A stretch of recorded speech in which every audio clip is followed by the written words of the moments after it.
Hi, my name is Daniel.dalmolin and I'm a financial advisor and retirement planner here at Global Financial Consultants in Singapore. This video today is Retirement in Australia for Australian Citizens, Part 2. I've been receiving a lot of comments on my YouTube channel about certain topics that I brought up in the last video, Retiring in Australia. There were two main questions. One question or one comment was, is the amount that I highlighted in the last video correct and how did I get to it? And the other comment was, isn't the superannuation proposed new changes indexed?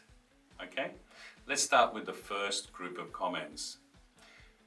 How did I get to this number? If we go back to the first video, just a quick recap, I proposed a case where a 40-year-old person today was going to start to save their money for retirement and retire at 60 years old, and today he had no assets. At 60 years old, I mentioned that he would need about $3 million Australian in order to fund his retirement of $75,000 Australian per year from the age of 60 to 90. A lot of people come back and made a lot of comments to say, how did I get that figure of $3 million? So how did I get to this figure of $3 million at the age of 60? So firstly, we are using an inflation number of 3%. So from today, our $75,000 that would be used as a comfortable retirement in Australia would need to be indexed for inflation forward 20 years. So at the age of 60, that $75,000 would probably be about 120 odd thousand in tomorrow dollars. We calculate our funding for 30 years of retirement. If we look at the statistics, half of all males make it to 90 years old and 2/3 of all females make it to 90 years old. So we propose 30 years of retirement before we pass away. So it's a simple calculation. It's $75,000 a year in tomorrow dollars at 60 years old through for another 30 years.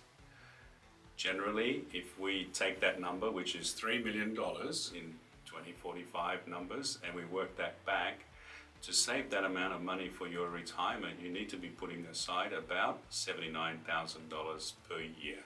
So of that $79,000, we invest that at net returns. You should be able to earn about 6%. Part of that also was, what sort of returns are you expecting in retirement, was another comment. In retirement, our retirement lump sum or our investment amount should be returning about 4% per annum. If you'd like, you can contact me below and I'll send you the calculation to make sure that you understand these are actual figures that we're using. The other comment that came up a lot was about this $3 million cap that there's a lot of discussion in the media about. So at the moment, the proposal is the Albanese government will bring in a cap of $3 million on superannuation, which then, once you reach that $3 million, anything over that will be taxed on unrealized capital gains. But remember, this legislation hasn't been passed through Parliament yet, so it's still in a discussion phase. So I don't think anybody should be making any changes to their retirement plans based on proposed legislation. Let it go through, we'll be okay. The other way is to think about it, if you don't want to put all your retirement savings into superannuation, there are other structures and platforms, etc., that we can use for your retirement savings. Just reach out and make contact. Thanks very much. I hope you enjoyed this video and we'll be back in touch next week. Thank you.